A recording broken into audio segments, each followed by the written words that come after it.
back to Crown Chats. I am honored to welcome today's guest, who literally radiates positivity and sunshine everywhere she goes. She has starred in numerous fan favorite films on our favorite cozy networks, and is one of the reasons I fell in love with these comfort movies to begin with.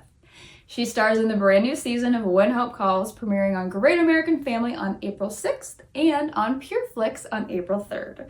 Please join me in welcoming my queen, Cindy Busby. Yay! Thank you for having me. You're just the sweetest. I love it.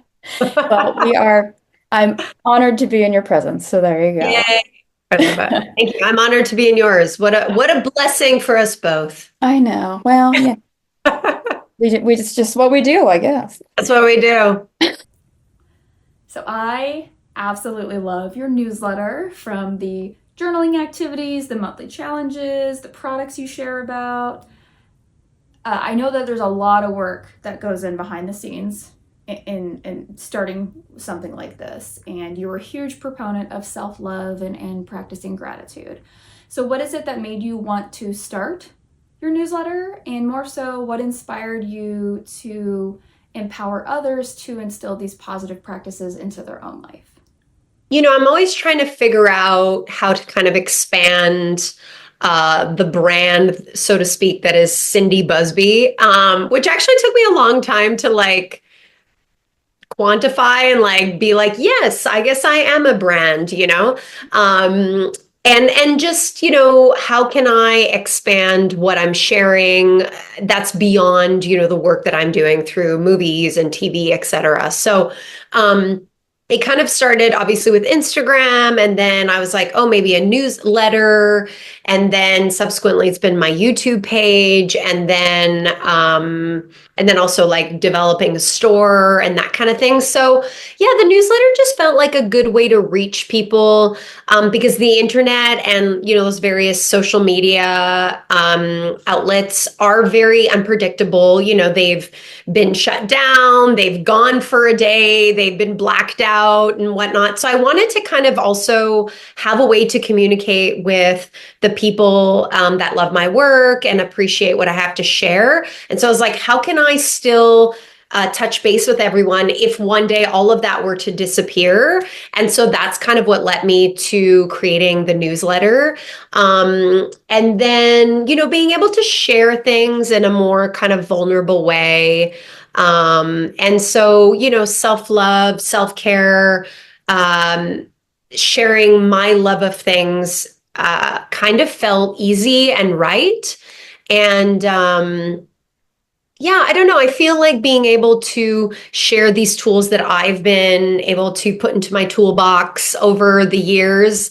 I just want to be able to share that because, the world can be a pretty tough place of learning and being challenged. And so I feel that if we're all focusing on our own health and our own growth and our expansion and our greatness, then no matter what we're being challenged with, we're able to meet it because we have the tools in our toolbox. And I kind of I've used this analogy for a long time. It's like imagining yourself in a video game, and each level gets harder, but your character gets stronger because it has more of those tools. And so, the little monster at the end of the level that gets you to the second level isn't so, bad or strong at first, but as you get higher and higher, it gets harder, but you're stronger and you're wiser through it all. So that's how I see life, so to speak. So yeah, I think it's important for all of us to focus on how we can be better humans, so that we can meet life halfway. And, none of us are quite there until we're all there, kind of thing. So I really see it as helping each other out in our growth is beneficial to everyone. So that's kind of what led me to create the newsletter. I feel like now if I'm in a game of Jumanji that I need to have you as my partner to get through that then. Yes, we'll get through it. Yes. fellow dog mom member over here. You and Susie are absolutely adorable. I love your dynamic and the fact that she travels with you everywhere. She's on set with you. She might even have her own fan following at this point, especially since you now have merch and a calendar with her. Is it something that maybe there could be a Cindy and Susie project coming on screen at some point soon? Mm. Like where Susie was the lead of the project? Or co star? Ooh.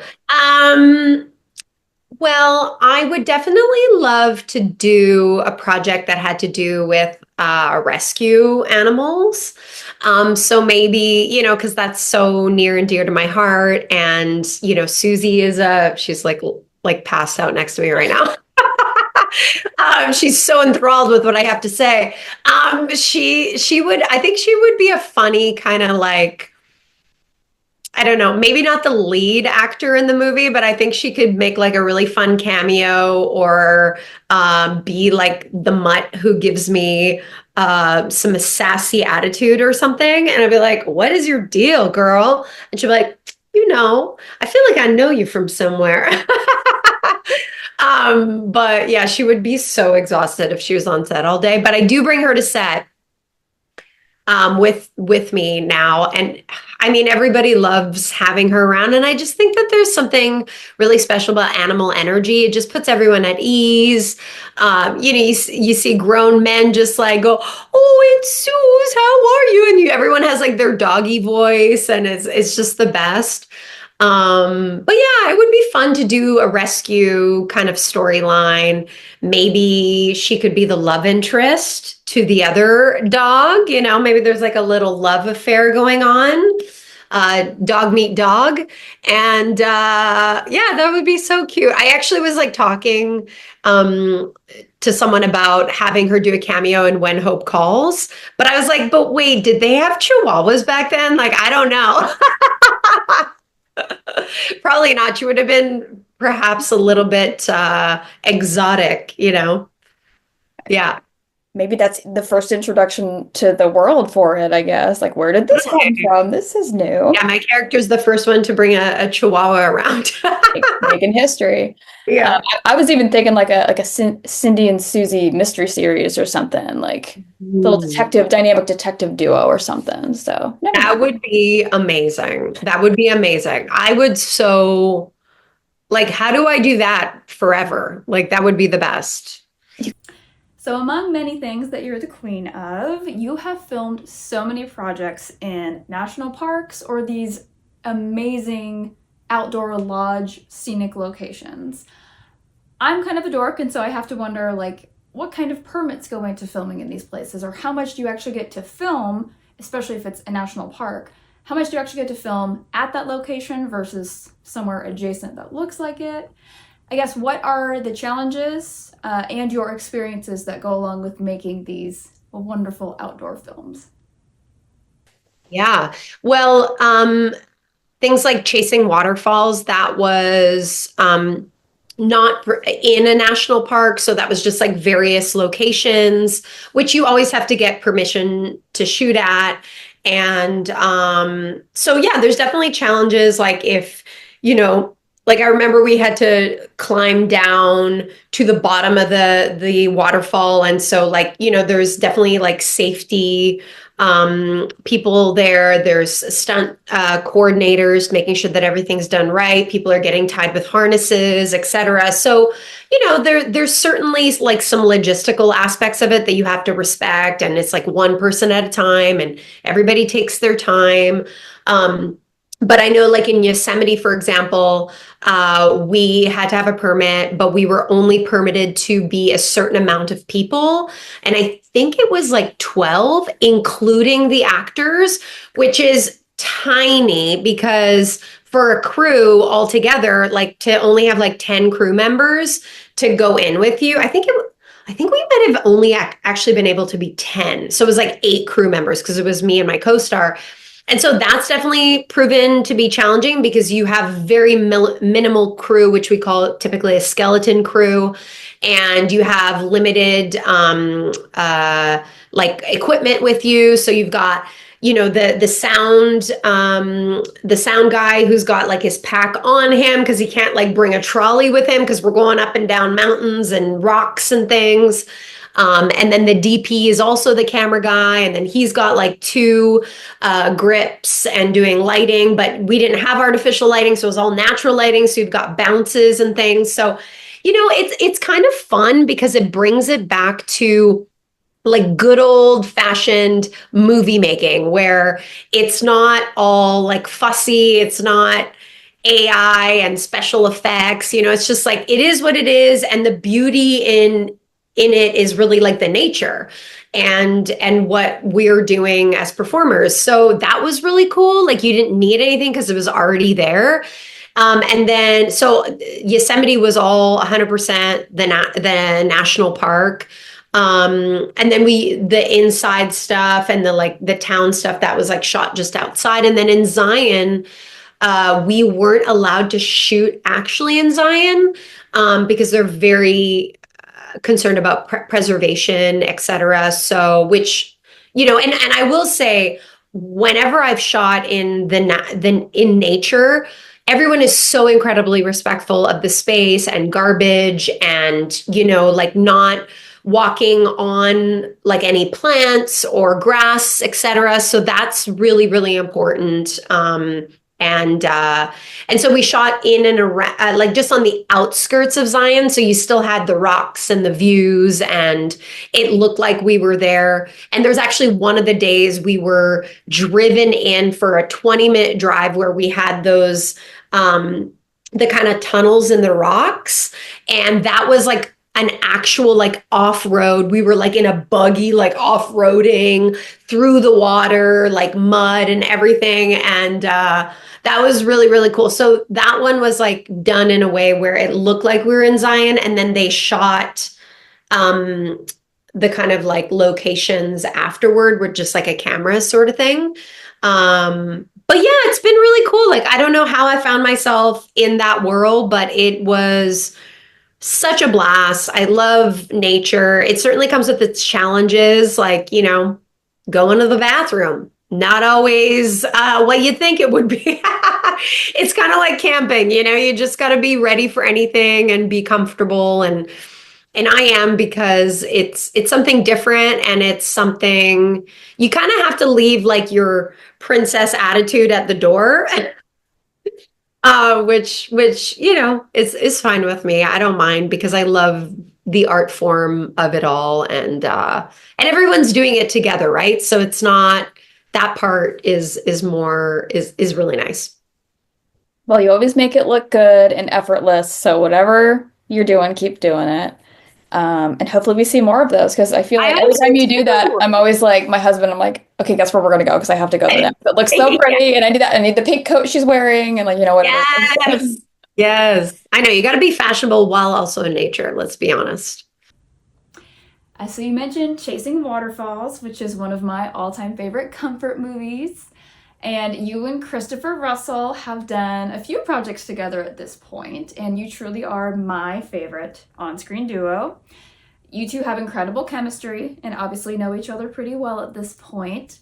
Do you have any fun memories from working together that you'd like to share? And how do you keep him from getting hangry? Oh man, well, first of all, when he does get hangry or close to it, I kind of call him out on it, because we do have that kind of relationship, right, where we can just be back and forth, nice banter. And I feel like we have such a good relationship that I can just like call him out on his stuff. And he's like, I know, Cindy, like I know. But honestly, he doesn't, I feel like he's so well prepared, and he knows himself so well, and he's so regimented that he always has his little lunchbox with him with his meat bag and the whole thing. It's hilarious. In fact, when we were shooting When Hope Calls, where we were staying, there's like all these barbecues downstairs, and we would always run into each other at the barbecue area. And one night, I think my husband was visiting at the time, and he was legitimately cooking 9 steaks like at once. And we're like, I'm sorry, are you going to be eating all of that right now? And he's like, no, it's for tonight and maybe tomorrow as well. And we're like, oh my gosh, like no one eats more meat than Christopher Russell. But yeah, oh my gosh, I just love working with him. He's genuinely such a hard-working guy. He he's him and Chad Michael Murray are the most prepared actors I've ever worked with in my entire life. They are like incessantly off book, like just know everything through and through, just so well prepared, so well versed in everything that they're doing.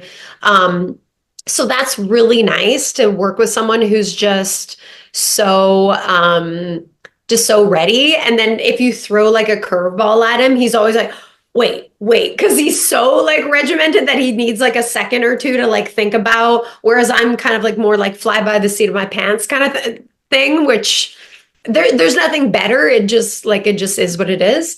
But what is a good, I mean, a funny story, like, I mean, this is actually a sweet story. When we were the first week we were working on When Hope Calls, and at this point we've done 4 projects together before that one.